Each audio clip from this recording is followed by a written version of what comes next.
Welcome to Comics in the Making. My name is Ryan Holgerson. I'm the creator of Slackmatic, and I'm joined, as always, by Levi Erickson, the creator of The Big. And we are also joined by Jeff Willams, the creator of Supernova Uber Alles. Got one of those right there. Jeff, how you doing today? Hey, I'm doing great. Thanks for having me on, guys. Absolutely. Yeah, I'm very Absolutely. excited about to talk to Can you I ask about. a question? Go ahead. Did you have to practice saying that name before you just said it? You said it perfect. Maybe. No, I, no, I, no, it didn't happen. What are you talking about? I actually found myself mispronouncing it not too long ago to somebody else, and I'm like, God, I'll always do this. I think much bigger than I should be. No, I had some issues Thursday, full disclosure. Uh Everybody out in the world, we're recording this on a Sunday. We tried Thursday and we were having some issues, so we came back. And it's a good thing because Thursday I could not pronounce Supernova Uber Alice to save my life. Me and Levi were talking about it on the phone. I said it wrong. He's like, "No, you did it wrong." And I'm like, "What are you talking about?" And then I couldn't. So I perfected how to say it over the last few days. So we are good. Yeah. Well, So if you ever find yourself in a trying to say it, as I do, I just always go back to the Dead Kennedy song "California Uber Alice." I sing that a couple times, and I'm good. Okay. yeah, Good. that was a pretty appropriate selection of title because you can relate it to that famous song lyric. So kudos to you on that. But outside of that creative spark that you had, uh, let's get a brief little rundown, if we could, about who you are and what your project kind of is about at this point. Okay, the elevator pitch. I wanted to be a cartoonist, comic book artist as a kid. I really wanted to do that. And I worked on that and worked on that skill all the way up until about the time I was 19 years old. And a terrible thing happened to me is that I learned about underground music and I decided I wanted to be involved in underground music. And I pivoted hard towards that. And I took my eye off this ball for a very long time. I don't regret it in the sense that I enjoyed playing music and I still do. I regret abandoning this. I could have done both at the same time, this skill set, but I did. I abandoned it for several decades until just within the past year and a half. I put music on the back burner probably for the rest of my life. I'm 50 now, and I don't have it in me to go and play shows a lot. Um, but a couple things happened that I want to. I'm trying not to say too much. A couple things happened at the same time, and one of those is that I learned about the cartoonist kayfabe, and those guys approached talking about comics. They would talk about their favorite books, but they talked about it from the perspective of people who make books, people who are cartoonists, and they did so in a relatable way that really sparked a it really kind of dredged something up in me. Like, man, I really wish that I'd have went down that path. I think that there would have been room for me somewhere. And then, and I've said this before, a little over a year ago, I was at Heroes, and I was, one of the things I was looking for was, looking to see my buddy Levi had his table set up for the big. And I've told you before, those the mini comic, the first issue of that mini comic, I had already had it by the time I saw your table, and I was impressed anyway. But when I saw them there in 100% right in front of me, I was blown away by how good it is. And that's not just to blow you up. I'm just saying I was thinking, well, Levi's just a guy in a band that that works a job. He probably isn't in love with that job, but he's doing this right here, and he's got a thing. He's got, he has a thing that you can look at and you can hold in your hands, and he's doing it. And I had already kind of started getting back into cartoon a little bit. And at that moment, before I even left, I was like, I'm doing that. I will have a book before the end of the year. And I kind of messed around with some different things. I tried some different animals. You may remember that early on. I tried a snake, some jungle animals, some farm animals. And not that the animal kingdom hasn't already been beaten to death, but nothing was really sticking. I would have went with whatever that felt good to draw, because it's not really like I'm not trying to create a brand per se. I am now a little bit, but I really just wanted to work. I wanted to have a vehicle that I worked on regularly to work on the skill of cartooning, of storytelling, of joke telling in illustrative form. And I just happened to draw these little aliens, and it just, as I was drawing, I was like, well, that was fun. Like I could draw this one again. And I did. And I hate to say it took on a life of its own, because I'm still working a regular job, but people have gravitated towards it. I feel like I feel like I've grown I've grown in cartooning with these characters that I created, and I really created them on the fly. I like to say that it's something that I've worked on for 20 years, and but I haven't. I drew them. They felt good, and I thought, well, I'm just going to go with it. Yeah. And here we are. I did that first book. It came out in December, and I had another one. By the time the one came out in December, I was already halfway through the second one. So the second one felt like it came out like right after, but really I had been working on it, the second issue, pretty early on. So I came out with that, and I'm working on my third floppy, but I have put out some other little odds and ends, some zines. I'm getting ready to put out another one of a story that I did recently, and that's going to kind of be a little bit of a homage to Ed Piskor. There's going to be a little bit of that in there, and I'm just plugging away, man, just trying to be better at what I did, the day before. Heck yeah. And that's the cool thing that I like seeing this progression. Cause to me, like you mentioned that you had a various, number of influences to kind of steer you back to cartooning. And I experienced something very similar from very similar sources that got me interested in pivoting back to doing comics and back to cartooning. And we talked about it because, and a plug for the Yo Gabba Gabba, or the Gabba Gabba Huh podcast. My apologies. That's Gabba. Oh, who can't say titles now? The Gabba Gabba Huh podcast, where the three of us were invited to talk about our experiences. We just all happen to be musicians. We all happen to be musicians in underground music, and we all happen to also be into comics and creating our own comics. So much like Jeff and I think Ryan, you've got a sprinkling of this as well.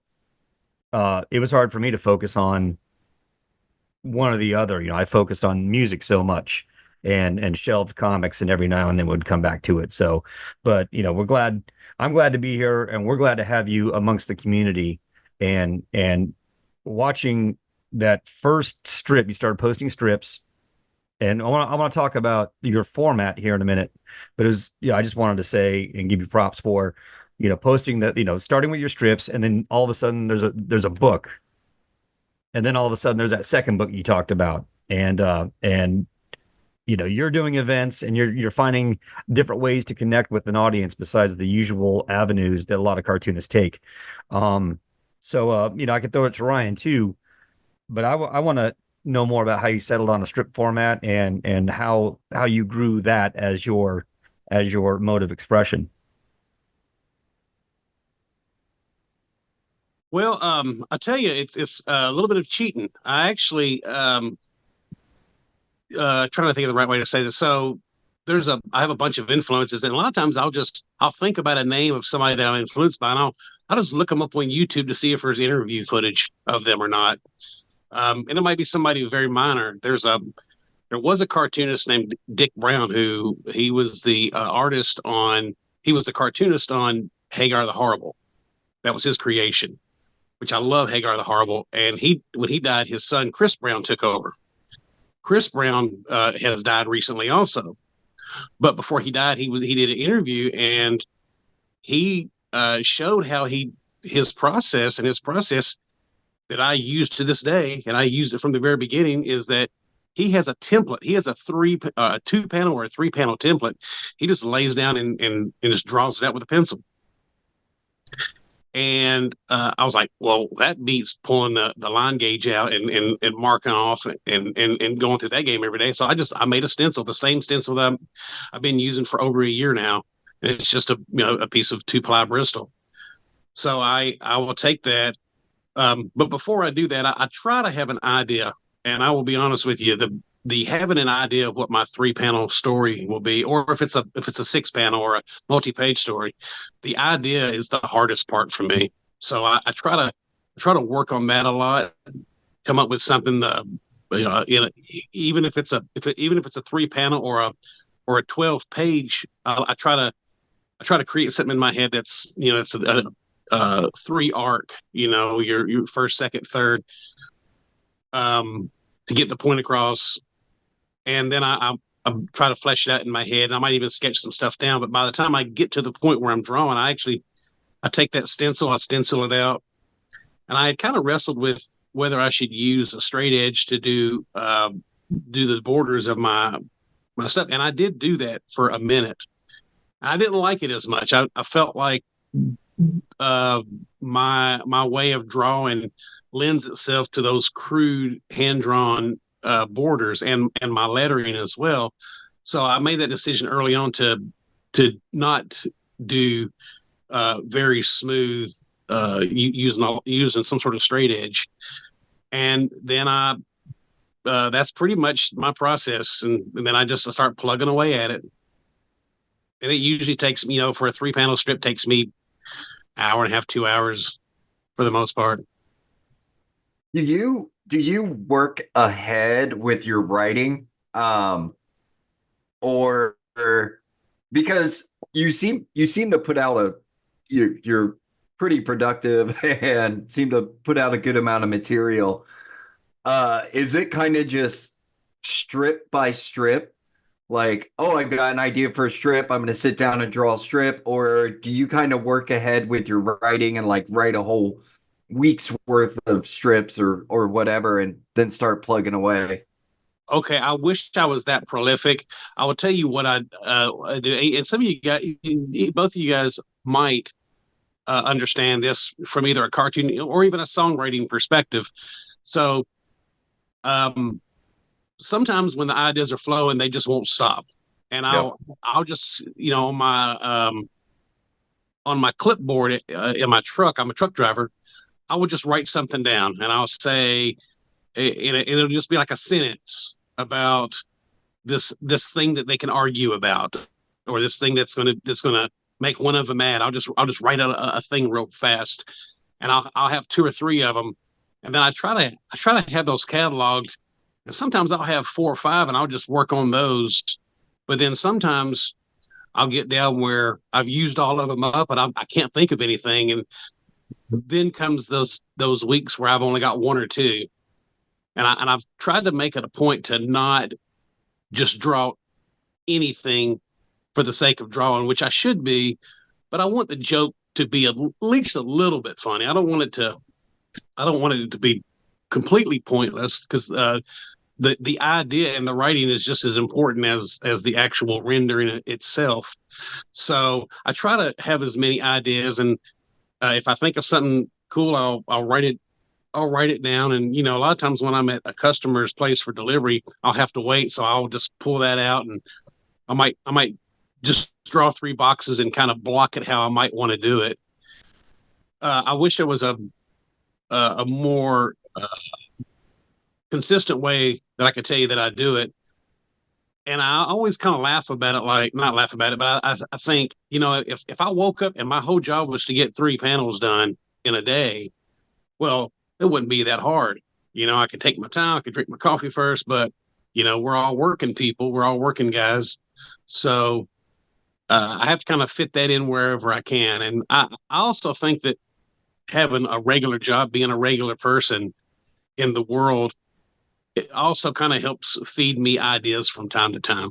But I will be honest with you. Right now, I'm having a dry spell. I don't know what I'm going to do. I want to draw something tonight. We'll see. Well, Oh, I just yeah. imagine that like being a trucker and working in logistics with the if you've seen the comic strip, oftentimes it's these aliens in their ship, and there's a human, and there's things happening, around that, and that's where the jokes often come from. And I can't help but think that like your experiences on the road and pulling up to a warehouse or whatever, you almost have that view, that inside the cockpit view of that space. And I wonder if you ever translate that, or if some of the people that might be loading your truck or guiding you into a yard or whatever, if like, yeah, that's the alien guy over there, and he's, what he's doing, do you pull that and like translate that into your strip? Yeah, absolutely. The fact that they're aliens and it's kind of a sci-fi thing has very little to do with it. Only is the fun environment that I can work with. Had Yeah, I did one recently about the alien needing to take some ibuprofen, and the technical side of me was like, well, a space alien, it wouldn't do anything for them, but it's like it doesn't matter. It's just the joke.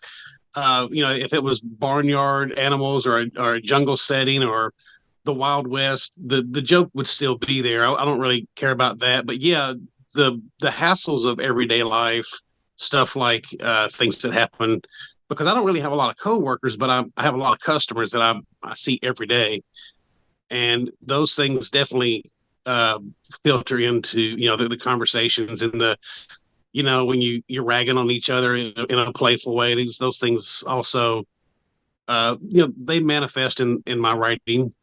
Yeah, absolutely. Yeah, I don't want to say I worry about it because I would love to do comics for a living, but I do think about it that if this were my everyday job and I would barely leave the house, I would, maybe go to the grocery store and stuff. I'm not saying the ideas would dry up, but they'd be different because I get so many ideas just from my day-to-day interactions, whether it's at work or whatever. But I mean, let's face it, that's why, especially, three introverts like us who just want to stay at home and draw. The main reason we actually go out and do anything is a job. And if I didn't have that, I think it would really it'd dry me up a little bit creatively. Yeah, But I love that point, Ryan. I really love that point. yeah. Well, that's why I made it. I was just hoping someone would tell me they liked it. But Jeff, uh, Jeff, you're talking about your job and stuff like that, and I don't want to take the thunder away from Levi, but Levi has a thing he's calling work balance, and how do you balance, your work with your work, which is, am I saying that right, Levi? Oh yeah, yeah. I mean, as cartoonists that have the day job, we're fighting the never ending battle against the grind. You hear people talk about their work life balance, and that must be nice for all those normies out there who come home from work and do what they want to do, or sit on the couch, whatever. And, no shame. If that's how you get day to day, then you got to do it. But for the three of us and a lot of other people out there, hopefully our audience, we're geared more towards creators. Um, we have to struggle with the work balance, right? So Yes. and you kind of were giving us a few ideas or ways that you approach that throughout your day. But can you kind of elaborate on since we've kind of like defined the term, how does that affect you? How do you overcome it? How do you operate? How do you navigate through it? I um try to think of the right way to say this. So I am lucky in that my day starts real early. Sometimes my day starts at 1 in the morning. Sometimes it starts at 4 in the morning. But usually my day will end by a little bit after lunchtime. That being said, we have chickens here, we have pigeons, we have dogs, cats, we have things that we need to do. We don't want the house to fall into disrepair, so those things are important to my home life. That being said, I have a extremely understanding and supportive wife that loves what I'm doing, and she understands that at the end of the day, if we're hanging out, sitting on the couch watching TV, I might not be into whatever it is that we're trying to watch, because I have a 9x12 pad in front of me, and I'm working on the thing, and I try to I want to get 2 or 3 strips done a week. That's the goal at this point. I used to get 5 done a week. I was on fire early on. But the I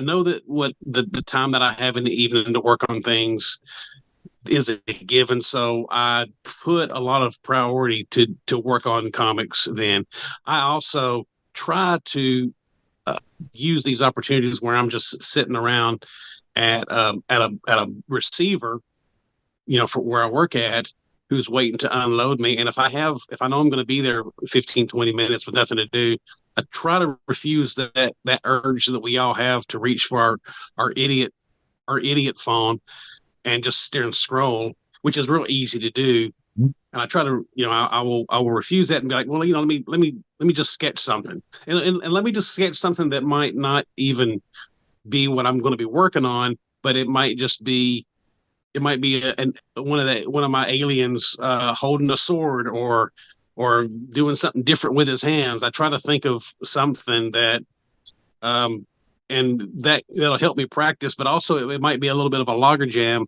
to kind of break through and think, oh well, this is a good idea. I can think of 2 more panels, with a gag at the end of it. So I try to spend that time in the truck just working on ideas and coming up with new things. There's some things that, weaknesses that I have that a lot of people have the same weaknesses. Hands for one thing, expressions, getting out of your comfort zone with maybe the angle in which you're drawing it.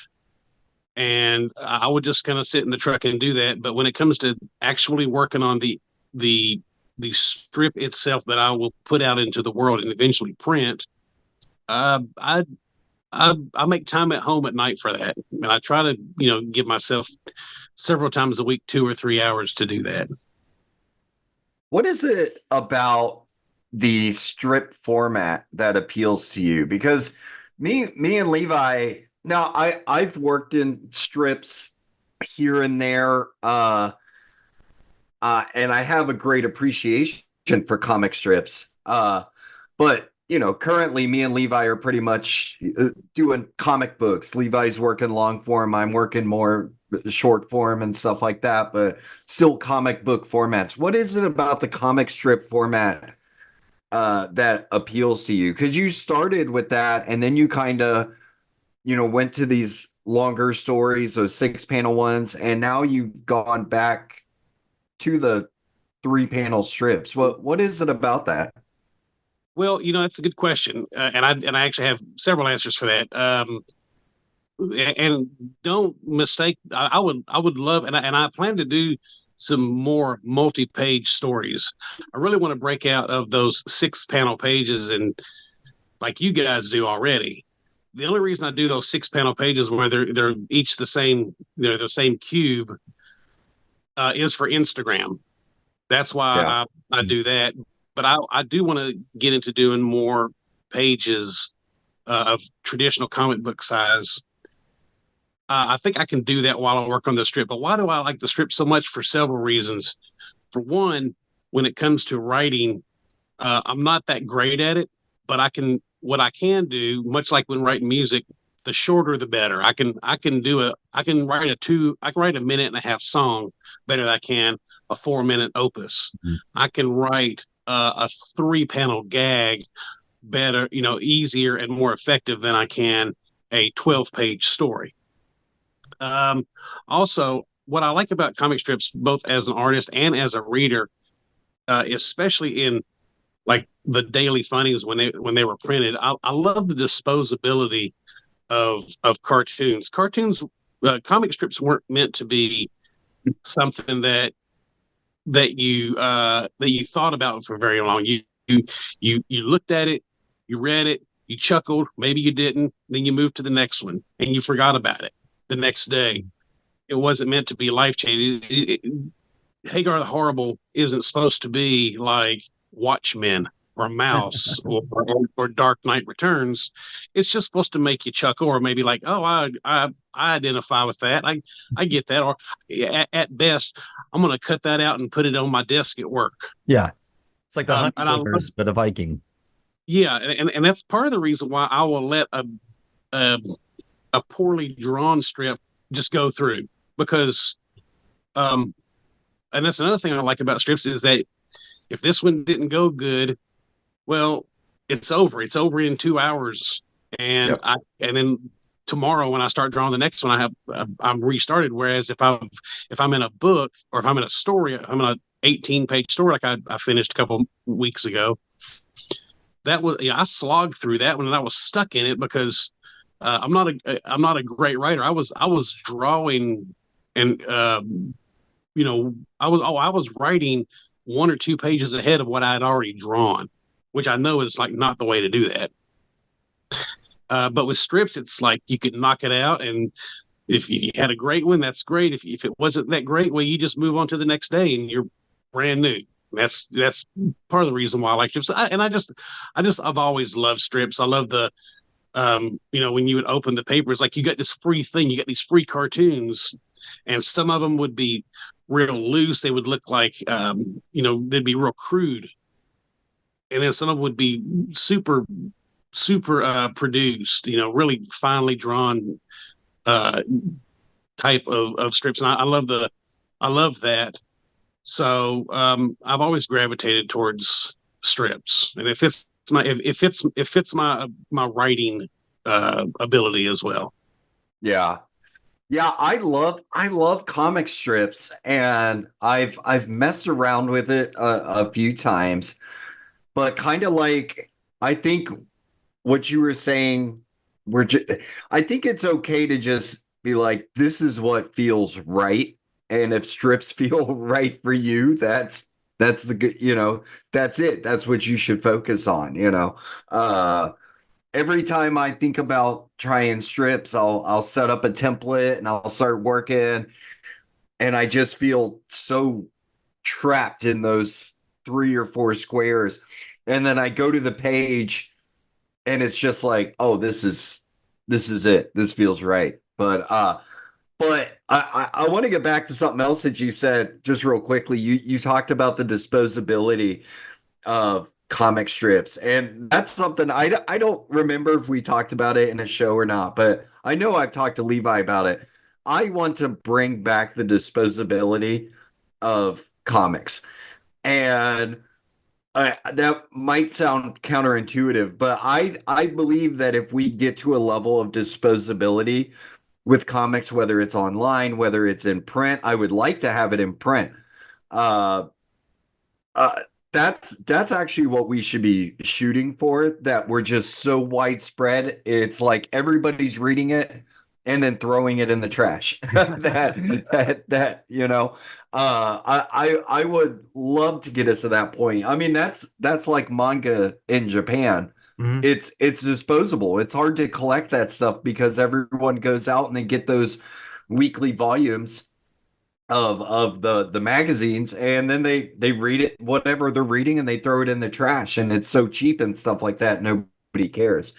And I would love to get us back to that in America, because the nostalgia that we all share for comics, mostly like why we love cartoonist kayfabe, is that 90s, those late 80s and that 90s comics, and that's when we were at peak disposability in comics. And I would love to get back to that. Yeah, it would Well, change the attitude of of the industry. It'd have to react to that, and I think it could lead to some positives, clean up some of what's going on currently. But go ahead, Jeff. You got a thought? What do you want to Yeah, share? I think a lot of the problem with that, and listen, I'm with you 100%. I think we should go back. I would love to have spinner racks in every gas station and grocery store. The problem with it is several things. Is first off, the collector. There's always going to be a collector's market. I hate that the industry has gravitated towards appeasing the collector's market. I mean, there's a certain amount of that I'm fine with, but when books are now $4 and $5 a piece, brand new, they're not disposable, and they should be disposable because a lot of it's just crap. Most of it's crap, and it's funny. I will go to a place where there will be a dollar box, and I'm sitting there flipping through, and absolute garbage. Ravage 2099 is in a bag with a board on it. It's Yeah. like, this is garbage. Why are you wasting a bag and a board on this? It is garbage. And it's and it should be considered as such, not because it was a bad book, but because first off they printed a bunch, and No, yeah. they're not worth remembering. A lot of that stuff wasn't, but when you spend that much money on it, you can't it can't just be disposable. I know that everything's adjusted for inflation, but books used to be 10 cents, 5 cents at one point. I will say that adjusted for inflation, that's probably only like $2 now. Yeah, I looked it up once, and compared to, let's say, 1990, I think you would have a buck 25, especially if it was, I think, like titles like Wolverine and Excalibur on the Baxter paper, with less ads. I think they were a buck 25, maybe a buck 50, and then the rest of Marvel and probably DC's regular titles were a buck. Well, yeah. But nowadays they would be barely three, somewhere between 2.5 and three. Looking at dollar per dollar comparison.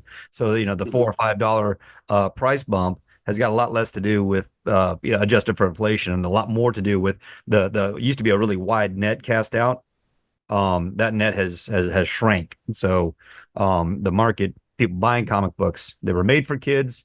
Those kids grew up, and most of those kids stopped buying comics, and we're what's left. So they're certainly, well, they okay. I mean, as a society, we're just not printing as much anymore. A lot of the costs when it comes to web presses, which is what a lot of comics were printed on back then, which is just newsprint. A lot of the cost is making those plates, but it's also just starting those machines up. So they would be running all sorts of shit through those machines. In this day and age, we're just not printing that much. So, I mean, web presses aren't even used as much as they used to. I mean, look at the newspaper industry. So I think that's where you've seen a lot of the raise in printing costs. Yeah, clearly we have inflation and stuff like that, but I think that's where you get a lot of the raise in printing costs because they're not making as much money as they used to because there's not as many people coming to them to print. So that starts raising it. And then when you look at what Marvel and DC are now selling, they used to be in the millions. Now they're, high selling book is 100,000 copies. So they're not printing as much either. Which just they've got to raise that price. I'm not saying it's good or not, but that per unit cost, they're having to pay more and more and more just because of where we're at.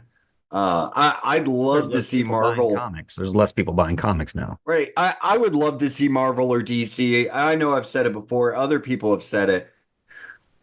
Try and embrace the manga format. I'm not saying do manga. I'm saying put out a book every month, a magazine of Batman, of Superman. Put it because they would save costs putting it on cheap newsprint in a magazine form. Put it in grocery stores, put it in bookstores, get that shit out there. Imagine being a kid and every month you've got 200 pages of Batman to read or whatever. Uh, Well, what's funny is that the industry got into 30 years ago when they started realizing that there was a little bit of interest in holograms and die cut covers, foil covers, all these different kind of gimmicks that you could do for the comic books, and then you had the variant covers. They made a lot of money like that.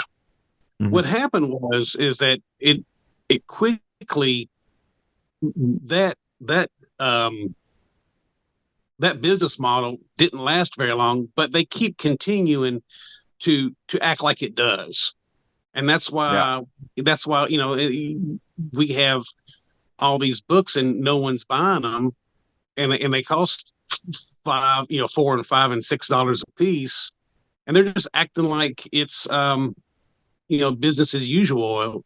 And I'm with you 100%. I would love to see Marvel, DC, or one of the big companies come out and do disposable books on newsprint that with no bells and whistles, and just you can even have your elaborate covers and such in the direct market, in the in the proper comic book shops. But we need to go back to a place where comic books are just disposable. yeah. That's why when you buy, or someone comes along with an issue number one of Action Comics, or Superman, or Spider-Man, or Batman. They printed a lot of those books, but they were just considered disposable. No one ever thought to keep the first issue of Superman. That's why there's very few. Yeah. But there's millions of the first issue of the first appearance of Deadpool, because we were smack dab in the middle of the what they call the collectors, The speculation. whatever. The world needs to know how we feel about 2099. I have fond memories of 2099. I was probably, oh God, was that pre-Image? Like right before Image, or was it right when it happened? I think it was before. I It think had to have Image. been right before if it was. I don't think so. I think Image was in full swing by. I mean, not Okay. like Oh, they were had just begun. Yeah. Jeff, you But are correct. Jeff is correct there. That's 1992. okay. Yeah, so I was still full on like superhero comics and stuff like that, and so I got Spider-Man 2099. I'm pretty sure I did have that that Ravager 2099, whatever it was, which Mhm. I think that was the only original 2099 property. Everything else was Spider-Man and Ghost Rider and stuff like that. Hulk, Uh, yeah, but Spider-Man Punisher, was, and Doom. yeah, yeah. But I think Spider-Man was the only one I really stuck with for a while, and even that I fell off of. But I gotta admit, I watching the cartoonist kayfabe episode about they did a Spider-Man 2099 episode, and I was like, oh hell yeah, I love that book. And they went through the first issue, and I was like, wow, yeah, wow, yeah, that was not good. That was not great, but I know I had a bunch of them. I really I liked it. As a 12-year-old, you know. I thought the Spider-Man was the heralded, the most um acclaimed of all the 2099 properties. I Could be think wrong. I think a lot of people have fondness for the Ghost Rider 2099. But Spider-Man, I mean, it's a great costume design and stuff like that. It was fun. I always resented that version of the future. It always looks like Back to the Future Part Two. Anytime anybody does anything, it either looks like Back to the Future Part Two or Mad Max. Yeah, Um, the only two possibilities are just either Only we it's either dystopia or it's Back to the Future Part Two. yeah. Which Um, is also dystopia. as far as those 2009 books, I know we're getting way off topic here, No, we're but not. This is even, exactly where we want to be.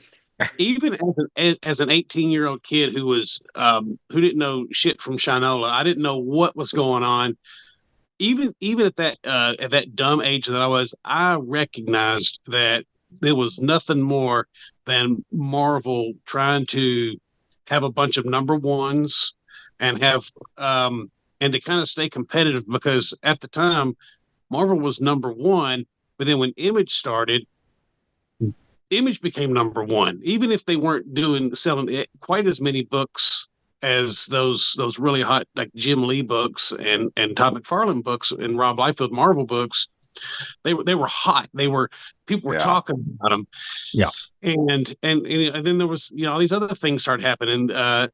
For some reason, we were all supposed to think that Valiant were making good books, and they out of nowhere, Valiant came out of nowhere and just had 12 titles, and everybody was buying up. And I felt like Marvel was like, well, we got to create more books. So Oh, we've only got 3 Spider-Man titles plus Marvel Tales, which is reprint. So there's 4 Spider-Man titles a month. Let's do another. And we'll call it. It'll be the future, and we can have a future Punisher and a future Doctor Doom. And I saw it for what it was, even at a time when I would have easily gotten duped into it. Had the stories been better and the artwork been a little bit better, would have. I would have probably it would have fooled me a little bit. But we're talking about a time when McFarlane was hot and Liefeld was hot, and you got names like Jay Lee, and you just had this very stylized Sam Keith. You had all these names that were new and exciting, and I felt like the guys they were getting to do these were the old style. Nothing wrong with the Marvel House style, but you were having your George Perez types trying to acclimate to the present day in the early 90s to do these hot, exciting 2099 books. yeah. It was Rick Leonardi who was doing Spider-Man. Mm-hmm. Which I like his art. It's all right, but you're right. I do think it's funny looking back on that stuff. I know Comic Tropes has that episode about Herb Trimpe, Mm-hmm. but looking at these artists that were more from the 60s, 70s, and 80s, and then trying to ape that Liefeld McFarlane style, it's terrible. It's so bad. Yeah, and it was Just be apparent. Yeah, it was apparent that they were following that freight train, and trying to desperately catch it. And Yeah. you can do hatching like Jim Lee, okay, you take over X-Men. Part of it, the audience is used to seeing that. So, ripping the Band-Aid off, a la Spider-Man, the Amazing Spider-Man, when they went to Mark Bagley, from Eric Larson, from Todd McFarlane. To me, it was a shock to my system. It's like ripping a Band-Aid off. And I respect Mark Bagley, the conversations I've been able to have with him. But, as a fan at the time, Just because he lives around here. you could see, why that business decision was made, to not shock the reader as much. I mean, it even goes back to when Romita Sr. took over the Amazing Spider-Man. They literally asked him to draw like Steve Ditko. And then he broke into his signature style once he had more firmly established himself. Well, I think that guys like us want to sit around and look at these things as cultural and artistic, but to them it's a business. Mm-hmm. Yeah. So I mean, they're looking at dollars and cents. They don't care about they don't care about the artistic integrity of these legends. It's like, hey, McFarlane's the hot guy. McFarlane, this is the way McFarlane draws webbing now. Get to it. And in a weird way, and I'm a huge Todd McFarlane fan, and I bought into that early on in the 80s when he came out, but I don't think Spider-Man has recovered since. I think that there's, and I shouldn't say that they're recovered, but Spider-Man used to be drawn a certain way all the way from 1962 till say around 88, and then after that it changed, and you're never going back to that Romita or Ditko way of drawing Spider-Man. I would argue that Spider-Man has recovered, but it had nothing to do with the comics and had everything to do with the Marvel movies and Into the Spider-Verse. Maybe the comics a little bit with Miles Morales coming out. I don't know. I don't stay up to date on Marvel stuff, but I think if Spider-Man were to have a resurgence, and none of it has to do with the comics. And I agree with you when it's a business. They don't think about that. They don't think about the artist's integrity and stuff like that. What's hilarious about that to me every single time is that when something hits, no matter what it is, whether it's a Todd McFarlane, a Rob Liefeld, a Jay Lee, these are people that are breaking molds, who aren't trying to fit into a mold. They're people that are breaking out. They're doing their own thing. A Sam Keith, who would have ever imagined a Sam Keith would be on all these covers of Marvel and stuff like that? I remember the first time I saw Sam Keith in a grocery store. He was buying some milk. No, the first time I saw Marvel Comics Presents in a grocery store with one of those Wolverine stories that he was doing, and Wolverine's all tattered, and it's got all those spirals of his costume coming down. I didn't know what to think of it. I was like, what is this? But I got it because it was Wolverine, and I was hungry for Wolverine. But once I read it, it took me several issues, and I kept going back to buy it, but it took me several issues to get acclimated to that Sam Keith artwork, and now I love it. I mean, and I loved it then. It just took me a while. It's the same thing with like a Todd McFarlane, with the Rob Liefeld, with a Jay Lee. I was getting the Jay Lee Namors, which Levi makes fun of me for some reason, and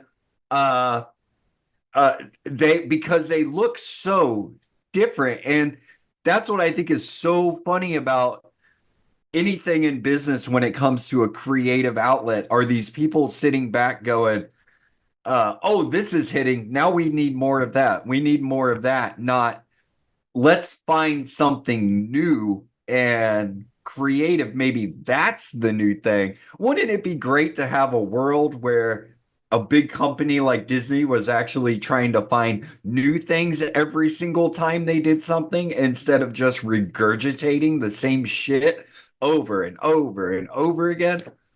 That's my rant. That's my rant. That's I think Ryan's letting the heat get to him. Anytime you have anytime you have an industry built around creative output, you always have people in the background, in positions of power, who aren't creative. So whether it's comic books or movies or music, I think about this, and I don't want to get into too many of the musical comparisons, but there was a time whenever the Sex Pistols came along, and people was like, "This is what is this crap? This guy's not singing in key. That these songs are there's no you can't dance to this stuff. No one's gonna like this stuff." And then it comes out, and we've had 40 years of influence. And it's the same way with McFarlane and with that era of writers and the Frank Millers that came along. Those guys weren't beloved at first. There's stories of Neil Adams just being very disappointed in Frank Miller until he wasn't. Yeah. And Frank Miller busted through, and then everybody else caught up, like, oh yeah, we should have trusted them. And the industry will always say, oh, well, you were really onto something. Let's get more of that. Now, okay, now that you're doing more of that, can you make it more like this? Can you make it more like that? Because you got, like I said, you have people that aren't creative trying to make creative decisions. Yeah, and you see it in comics. You see it with any properties that are out there. serialized television, streaming television, whatever, it's the same thing. You can have a program, a series that's doing well, it's doing its job, it's getting eyeballs, and people like it. But all of a sudden, after the initial season, it's canceled. Why is it canceled? Well, it only did this, and our graphs and charts and the people that make that, they said they was going to do this. Yeah. So get rid of it and get something that'll do this. Are you still upset about Firefly? Yeah. Okay. All right. And if you're not, then you're not paying attention. So let's get. I think everything we're talking about. This is why I think the three of us and a lot of the people we associate with, we remain independent because we don't have to answer to any of that. Mm-hmm. Jeff, you're self-publishing all of your books. Mm-hmm.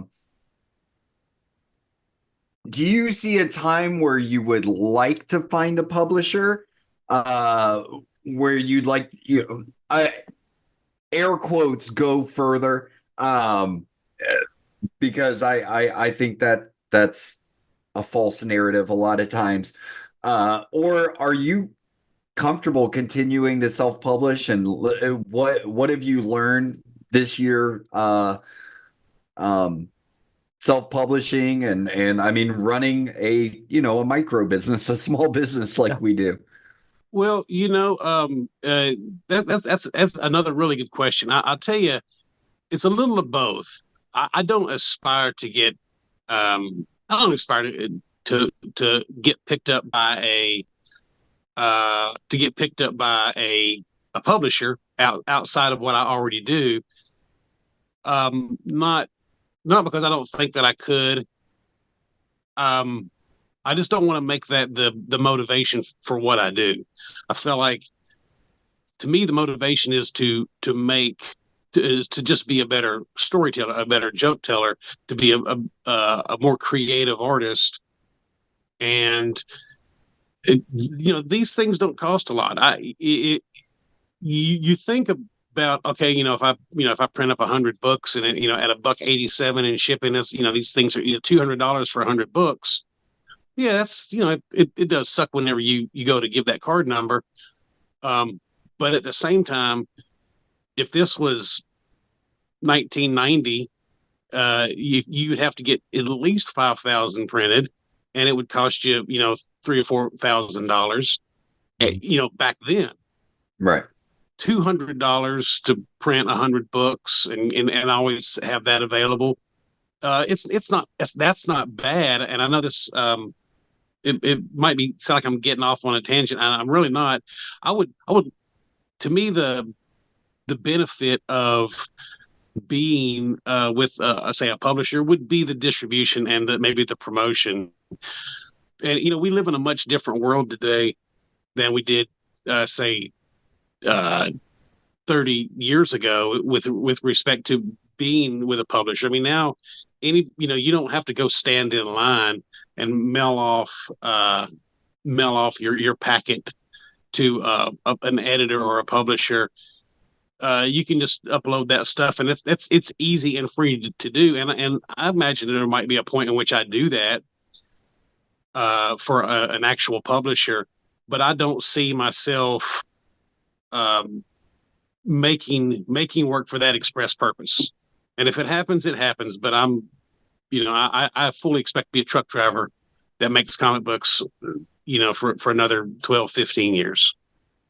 Right. And there's nothing wrong with that. And we have a whole episode about the benefits of being small.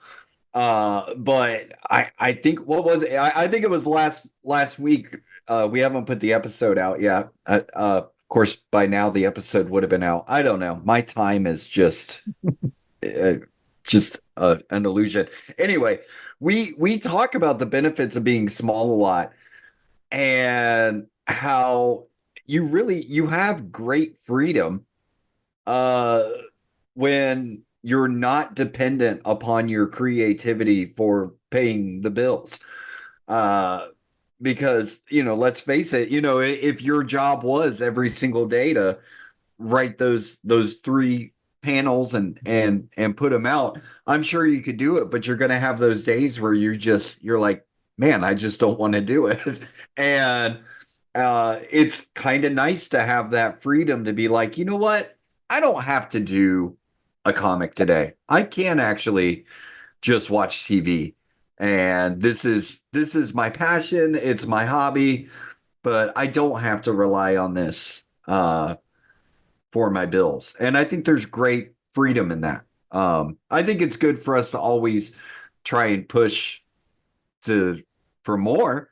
I mean, I would love for it to be my living, but I think it's important for us to be comfortable. Like you said, if we have another job and that's what we do, there's nothing wrong with that. And a lot of this is also age related because I am under no illusion that to pivot into an industry that have no experience in at the age of 50, that's a little bit of a leap, a little bit Yeah, of a you stretch. guys are really old. Yeah.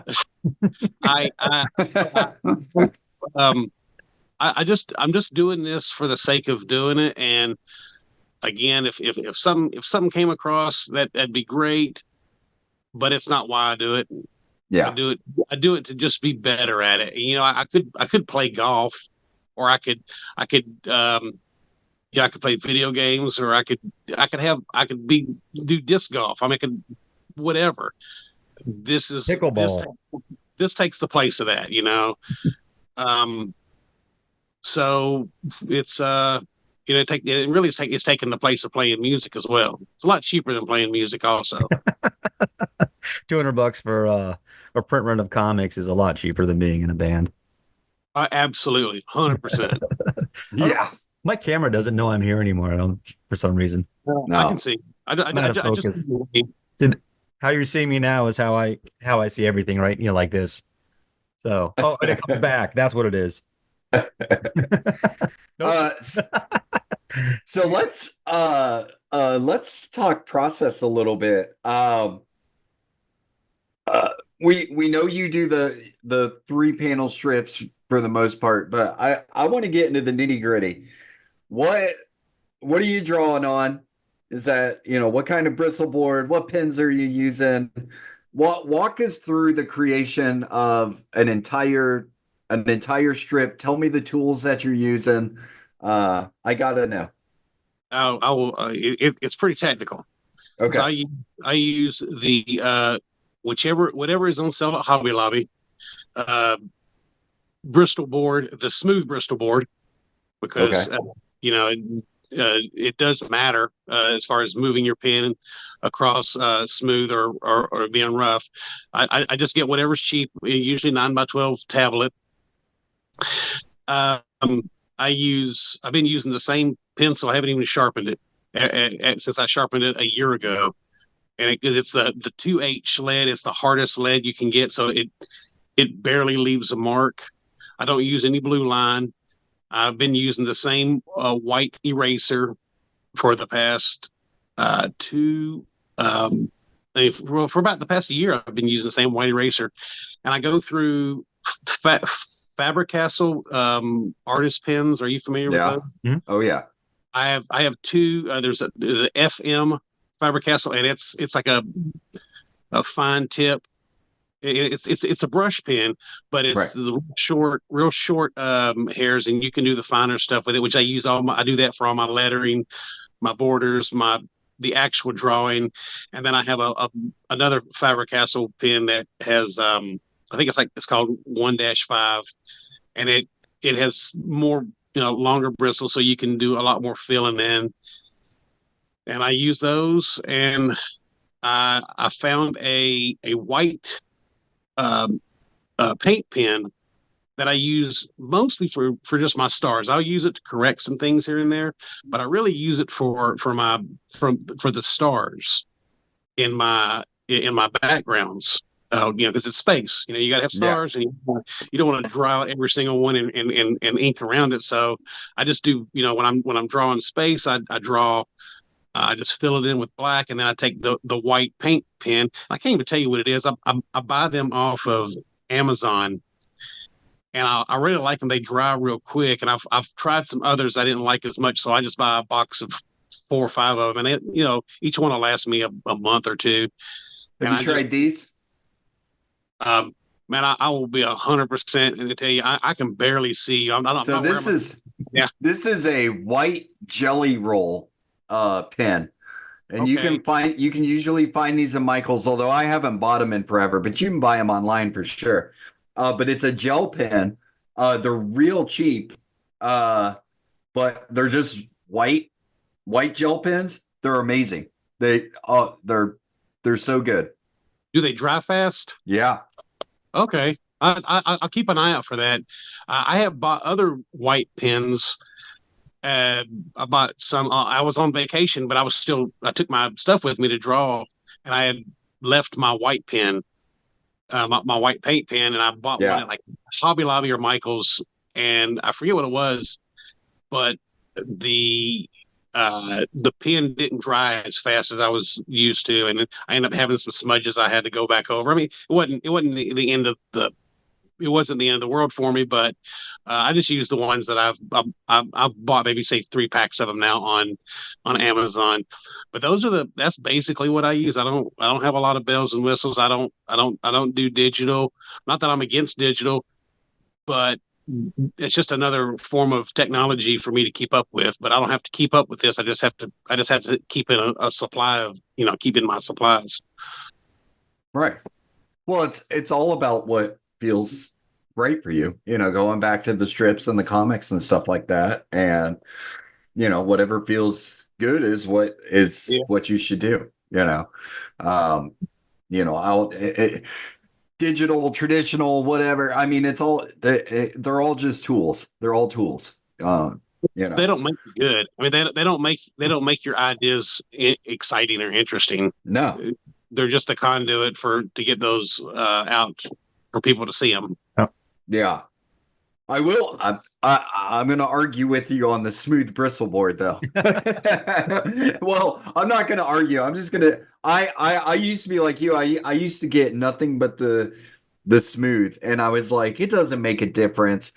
And then I started inking with the brush, and this might be why, because I started inking with the brush, and when I started doing that, the smooth was like it.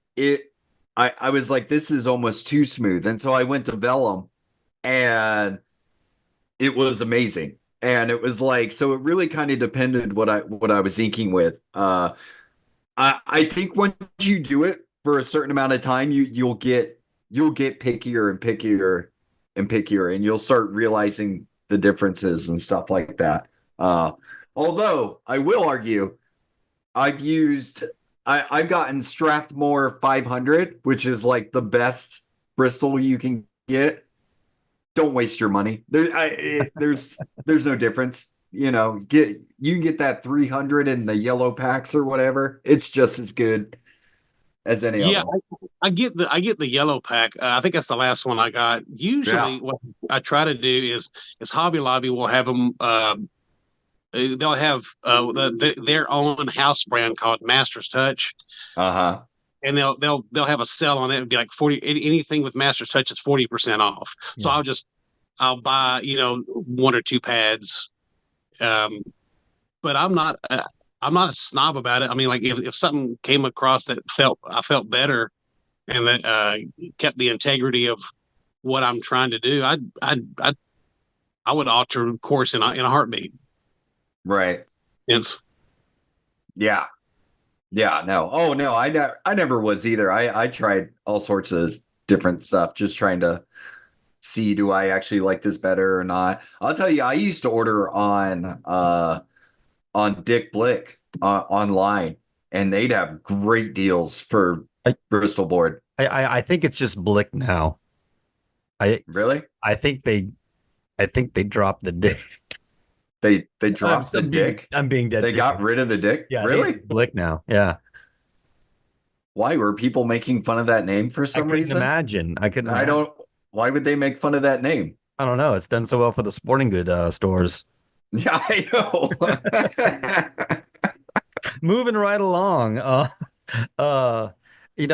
Jeff, Is Ryan, Badcock Furniture just bad now? and we're gonna keep on going. Jeff, Okay. uh, Sorry. yeah, I, just, want- I do want to say in Gastonia, North Carolina, on Cox Road, there is an IHOP. There is an IHOP. That's good. Yep. And I just want to circle back to the I have this bit now in my head like Badcock Furniture was going, oh my gosh, we got to rebrand. I saw that Dick Blick Art Place, they dropped a word out of their thing, and so it's worked for them, so we're going to do the same thing, and they just end up dropping furniture and not I remember when I moved here, we didn't have Badcock Furniture in Ohio. And when we moved here, I remember driving around in the car with my parents, and we drive past this Badcock Furniture, and I go, he's really just a misbehaved cock. And they were so mad at me. I thought it was hilarious, but no. Yeah, no, he's not truly bad. It's just misguided, misdirected. Yeah. All right. All right. We should really call this show Tangents. Trying to, well, yeah, this is the part two.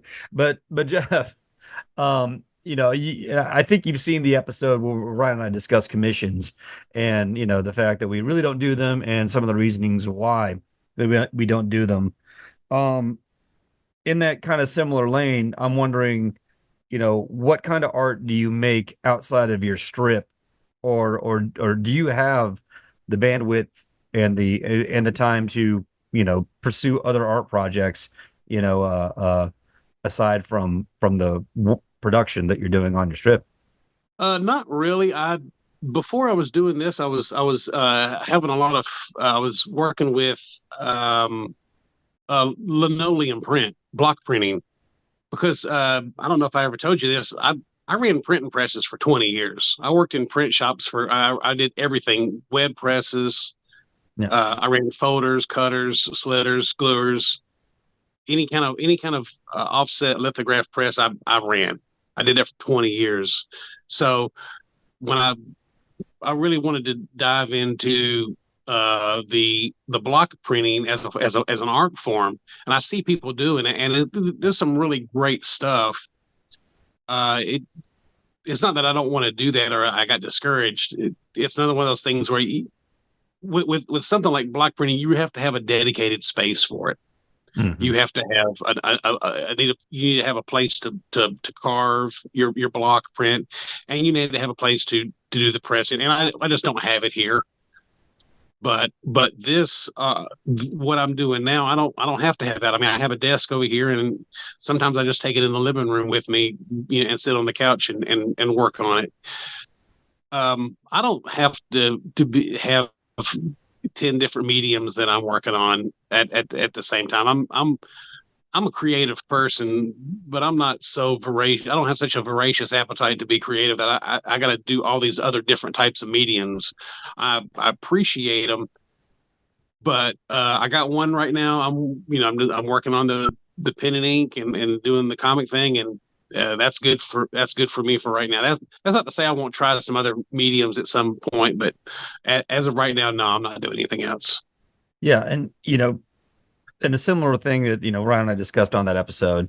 I don't do a lot of stuff because my time is so limited that the priority is to keep working on pages of my comic, and I try to push things out of the way, constantly fighting that struggle so I can continue working on that particular comic. I might benefit from doing some other sketches and refining my skills, in a little bit different way. But as it stands for me right now, I mean, I got to focus on my production. That's not to say I don't have a sketchbook, and situations sort of like what you talked about earlier. When you have 15, 20 minutes to kill, you reach for that your clipboard and you're doing layouts or you're jotting down ideas or whatever. That's all part of that built in, like the time that you're trying to recapture for yourself, getting that work balance wherever you can. Yeah. No, Nope. I'm with you 100%. With the work balance, I don't think I could fit in anything else, to be honest with you. And maybe that's the Right. benefit of some of these people, that's their job, is to do comics, and they know they can, they need to work on this pacing, and they know that, yeah, I can get that done, and I still have this time over here, that I can dedicate to doing the commissions or doing cool artwork or pulling in some other projects, to work, continue, simultaneously, with the main, the main gig. So I Hmm. mean, and that's great, and that's maybe that's how you can keep that creative juice that we speculate, if we would lose ours if we just had all day every day to work on our comics. Yeah, I agree. It would be a problem I'd like to have. Hmm. I'd like to I, see I, if it would how that would work out. Yeah, I would like to at least be able to have that problem, or at least be able to say I've been in a position where that was something that I have attempted to do, but as of right now, no. Hmm. And as far as commissions go, I don't begrudge anybody for, I think I've even commented I don't have a problem with someone that does commissions. No. It's kind of like someone that learns how to play guitar, and they, if you can make $100, playing Tom Petty covers at a brewery or a coffee shop, then whatever. Just because you lose your artistic integrity doesn't mean that you shouldn't benefit from the skill you've developed. No. I wouldn't be opposed to doing a commission, but I'm also understand that I'm a very stylized, limited guy. It's like you want me to draw a picture of Wolverine fighting Batman or some shit like that. Well, okay, cool, I'll do that. It's going to look like Supernova Uber Alles. Hope you're happy with that. I But would be. yeah, Anyone who knows anything would be. yeah, but I have actually sold some of my original art at the last event that I did, and I would do that again. Because I mean, I'm not so tied to those pieces that I wouldn't get rid of. So I've even given a few of them away to people that showed interest in. They didn't ask for them, but they really liked one. I was like, yeah, take it, whatever. Yeah. That's awesome. That is really awesome. I would like to get more into the kind of events that you're doing, but we've gone on, this might be a two-parter. That might be something we bring you back on and delve into that aspect. Yeah, yeah, that'd be great. Yeah. Well, hey, and Jeff, this has been great having you on. In the last little bit of time that we've got, go ahead and plug everything you got going on. Okay. I'm still just plugging away a couple times a week. You can find me Supernova Uber Alice on Instagram. And that's it's pretty easy to find. There's not anybody else with that title. I'm working on just constantly putting things out, putting new strips out on the. I also put them on Reddit. I kind of followed your call it you Ryan. I kind of followed your, and I'll put some on Reddit on the web comics. Occasionally. I don't get the response that you do, but it's free. Why not? And I'm just working on that. I'm working on my third floppy of Supernova Uber Alice, as well as I'm getting ready to compile the last story that I did. Yeah, number 3 will be coming after that. I got to think of what my cover is going to look like, and get with my guy Mike Williams. He's my layout guy to help me do the things I can't do. This with some of the assembling, and he helps me flesh out the cover ideas. But then I'm compiling the last story that I did. It was like an 18-page story. It's going to be a mini comic. It's going to be coming out here I'll probably have it ready before my next event in September. I think you're Awesome. going to be there as well. Yep. That'll be the Queen City Zine Zine Fest. And I'm excited for it. Jeff, like Ryan said, it's been great having you here. I know you've been a long time supporter of the show. And we're fans of yours. And anytime we have a chance to sit down and have a talk, whether it's on camera or not, I love it. Now, since you have been following us for a while, you know that we have our marching orders that we like to share. So I'd like to throw that to you if you want to give them out to the PG. Land the plane, Levi. I'm trying. PG, NC, or NC 17. Any way you want. PG. Just do the damn thing. All right. Thanks, Jeff. All right.